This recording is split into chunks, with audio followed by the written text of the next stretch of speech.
युवाओं के लिए हम बहुत स्पष्ट हमने किया हुआ है, कहा हुआ है कि हम युवाओं को कहना चाहते हैं आपको रोजगार की ज़रूरत है, आप अपने पैरों पे खड़ा होना चाहते हैं, उसके लिए आपको मदद की ज़रूरत है। आपकी जिम्मेदारी है कि इस चुनाव में आप उन मुद्दों पर चर्चा कराएं जो आपके मतलब के मुद्दे हैं। आप बेरोजगार रहेंगे, आपका भविष्य नहीं बनेगा। तमाम पॉलिटिकल जो पार्टीज हैं, जो राजनीतिक दल हैं, सिर्फ इधर उधर की बातें करेंगी, आपकी भविष्य की बात नहीं कर रहे हैं, आपके विकास की बात नहीं कर रहे हैं। हम कह रहे हैं कि विकास की बात होनी चाहिए। हमने नौजवानों के लिए एक अलग घोषणा पत्र निकाला है, उसका नाम है भर्ती विधान, क्योंकि हमने सोचा कि हर राजनीतिक दल कहता है कि 20 लाख नौकरियां दे रहे हैं, हम 25 लाख रोजगार दे रहे हैं, लेकिन ये कभी नहीं कहते कि ये रोजगार आएंगे कहाँ से, किस तरह से दिए जाएंगे। तो हमने ये तय किया कि नौजवानों को हम बताना चाहते हैं कि आपको रोजगार हम कहाँ से देंगे, कैसे आएंगे ये रोजगार। 12 लाख रोजगार जो सरकार में खाली पड़े हुए हैं, उसको हम किस तरह से भरेंगे। आप अगर अपना छोटा बिजनेस शुरू करना चाहते हैं तो किस तरह से सरकार आपकी मदद करेगी। आपने देखा होगा एनटीपीसी के जो छात्र हैं कितने त्रस्त हैं, परेशान हैं, प्रदर्शन कर रहे हैं, उन पे लाठियां बरसाई जा रही हैं, लेकिन कोई उनकी बात नहीं सुन रहा है। 2 सालों से मैं यूपी में काम कर रही हूँ, मैंने बार बार देखा है कि जब ये टेस्ट आते हैं, जब ये भर्ती के जो एग्ज़ाम होते हैं, या तो रद्द हो जाते हैं, या तो पेपर लीक हो जाता है, या फिर एग्ज़ाम के बाद कट ऑफ चेंज हो जाता है। और तमाम ऐसे स्टूडेंट्स हैं, ऐसे नौजवान हैं जिनके करियर बर्बाद हो चुके हैं, जो 5-5, 6-6 सालों से इंतज़ार कर रहे हैं इस आशा में कि मैंने एग्ज़ाम दिया, मुझे नौकरी मिलेगी, और बार बार घोटाले करे जा रहे हैं, बार बार उनको त्रस्त किया जा रहा है। जब वो आवाज़ उठाते हैं उनको आप पीटते हैं। तो हमने उनके लिए खास इस भर्ती विधान में हमने लिखा है कि हम इन चीज़ों को दूर कैसे करेंगे, इन समस्याओं को हल करने के लिए हम क्या करना चाहते हैं कि हम एक स्पेशल रिक्रूटमेंट कमीशन बनाना चाहते हैं जो इन समस्याओं को समझे और इनको सुलझाने का काम करे, कि हम निःशुल्क ये एग्ज़ाम्स निःशुल्क कराएंगे। आप अगर ट्रेन से जा रहे हैं या बस से जा रहे हैं इस एग्ज़ाम को देने के लिए, तो आपको वो भी यात्रा निःशुल्क होगी। और हम एक रोज़गार के लिए हम एक टाइम टेबल जैसा बनाना चाह रहे हैं, एक जॉब कैलेंडर, हर एक भर्ती के लिए अलग, जिसमें लिखा जाएगा कि आपका एग्ज़ाम इस डेट पे होगा, इसका रिज़ल्ट इस डेट पे आएगा, इसके बाद आपको नौकरी इस डेट पे मिलेगी, और 6 महीनों से ज़्यादा नहीं होना चाहिए वो गैप।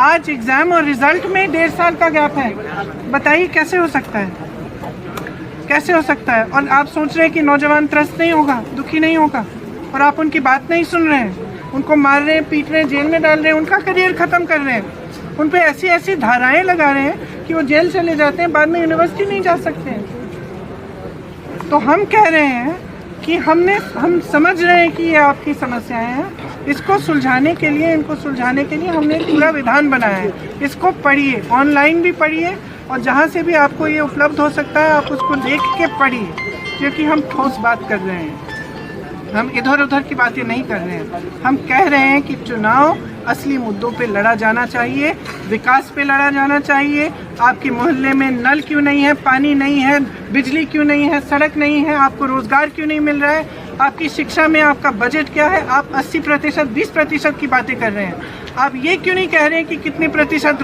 बेरोजगार बैठे हुए हैं उत्तर प्रदेश में। आप ये क्यों नहीं कह रहे हैं कि शिक्षा का जो बजट में आपने जितने प्रतिशत पैसे आपने खर्चे हैं वो पहले से कम हो गए हैं, ये क्यों नहीं कह रहे हैं। आप ये क्यों नहीं कह रहे हैं कि आप कितने प्रतिशत आप खर्चेंगे सेहत के लिए, सेहत की सुविधाएं के लिए। तो हम कह रहे हैं कि इन बातों पर चुनाव लड़ा जाना चाहिए, और हम कह रहे हैं ये इससे सिर्फ राजनीतिक दलों का फ़ायदा होता है, जातिवाद और सांप्रदायिकता को फैलाने से सिर्फ राजनीतिक दलों का, पब्लिक का कोई फ़ायदा नहीं है इसमें। पब्लिक का फ़ायदा इसमें है कि हर नेता को पब्लिक जवाबदेह बनाए, पब्लिक पूछे कि हमारे ये काम क्यों नहीं किया है। अगर आप काम नहीं करेंगे तो हमारा वोट आपको नहीं मिलेगा। युवाओं के लिए हम बहुत स्पष्ट हमने किया हुआ है, कहा हुआ है कि हम युवाओं को कहना चाहते हैं आपको रोजगार की जरूरत है, आप अपने पैरों पे खड़ा होना चाहते हैं, उसके लिए आपको मदद की जरूरत है। आपकी जिम्मेदारी है कि इस चुनाव में आप उन मुद्दों पर चर्चा कराएं जो आपके मतलब के मुद्दे हैं। आप बेरोजगार रहेंगे, आपका भविष्य नहीं बनेगा। तमाम पॉलिटिकल जो पार्टीज हैं, जो राजनीतिक दल हैं, सिर्फ इधर उधर की बातें करेंगी, आपकी भविष्य की बात नहीं कर रहे हैं, आपके विकास की बात नहीं कर रहे हैं। हम कह रहे हैं कि विकास की बात होनी चाहिए। हमने नौजवानों के लिए एक अलग घोषणा पत्र निकाला है, उसका नाम है भर्ती विधान, क्योंकि हमने सोचा कि हर राजनीतिक दल कहता है कि 20 लाख नौकरियां दे रहे हैं, हम 25 लाख रोजगार दे रहे हैं, लेकिन ये कभी नहीं कहते कि ये रोजगार आएंगे कहाँ से, किस तरह से दिए जाएंगे। तो हमने ये तय किया कि नौजवानों को हम बताना चाहते हैं कि आपको रोजगार हम कहाँ से देंगे, कैसे आएंगे ये रोजगार। 12 लाख रोजगार जो सरकार में खाली पड़े हुए हैं, उसको हम किस तरह से भरेंगे। आप अगर अपना छोटा बिजनेस शुरू करना चाहते हैं तो किस तरह से सरकार आपकी मदद करेगी। आपने देखा होगा एनटीपीसी के जो छात्र हैं कितने त्रस्त हैं, परेशान हैं, प्रदर्शन कर रहे हैं, उन पे लाठियां बरसाई जा रही हैं, लेकिन कोई उनकी बात नहीं सुन रहा है। 2 सालों से मैं यूपी में काम कर रही हूँ, मैंने बार बार देखा है कि जब ये टेस्ट आते हैं, जब ये भर्ती के जो एग्ज़ाम होते हैं, या तो रद्द हो जाते हैं, या तो पेपर लीक हो जाता है, या फिर एग्ज़ाम के बाद कट ऑफ चेंज हो जाता है। और तमाम ऐसे स्टूडेंट्स हैं, ऐसे नौजवान हैं जिनके करियर बर्बाद हो चुके हैं, जो 5-5, 6-6 सालों से इंतज़ार कर रहे हैं इस आशा में कि मैंने एग्ज़ाम दिया, मुझे नौकरी मिलेगी।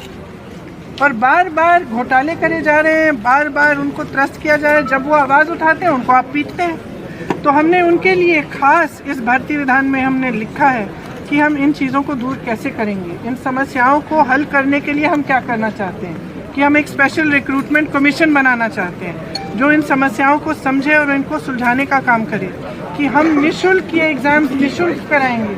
आप अगर ट्रेन से जा रहे हैं या बस से जा रहे हैं इस एग्ज़ाम को देने के लिए, तो आपको वो भी यात्रा निःशुल्क होगी।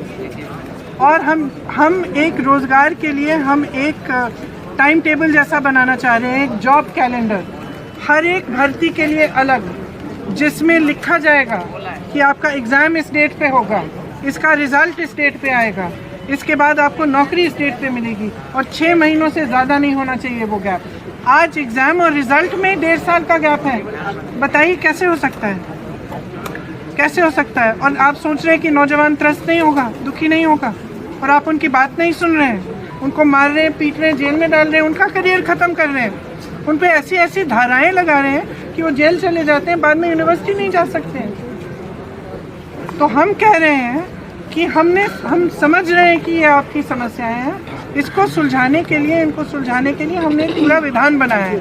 इसको पढ़िए, ऑनलाइन भी पढ़िए, और जहाँ से भी आपको ये उपलब्ध हो सकता है आप उसको देख के पढ़िए, क्योंकि हम ठोस बात कर रहे हैं, हम इधर उधर की बातें नहीं कर रहे हैं। हम कह रहे हैं कि चुनाव असली मुद्दों पे लड़ा जाना चाहिए, विकास पे लड़ा जाना चाहिए। आपके मोहल्ले में नल क्यों नहीं है, पानी नहीं है, बिजली क्यों नहीं है, सड़क नहीं है, आपको रोज़गार क्यों नहीं मिल रहा है, आपकी शिक्षा में आपका बजट क्या है। आप 80%, 20% की बातें कर रहे हैं। आप ये क्यों नहीं कह रहे हैं कि कितने प्रतिशत बेरोजगार बैठे हुए हैं उत्तर प्रदेश में। आप ये क्यों नहीं कह रहे हैं कि शिक्षा का जो बजट में आपने जितने प्रतिशत पैसे आपने खर्चे हैं वो पहले से कम हो गए हैं, ये क्यों नहीं कह रहे हैं। आप ये क्यों नहीं कह रहे हैं कि आप कितने प्रतिशत आप खर्चेंगे सेहत के लिए, सेहत की सुविधाएं के लिए। तो हम कह रहे हैं कि इन बातों पर चुनाव लड़ा जाना चाहिए, और हम कह रहे हैं ये इससे सिर्फ राजनीतिक दलों का फायदा होता है, जातिवाद और सांप्रदायिकता को फैलाने से सिर्फ राजनीतिक दलों का, पब्लिक का कोई फायदा नहीं है इसमें। पब्लिक का फायदा इसमें है कि हर नेता को पब्लिक जवाबदेह बनाए, पब्लिक पूछे कि हमारे ये काम क्यों नहीं किया है। अगर आप काम नहीं करेंगे तो हमारा वोट आपको नहीं मिलेगा।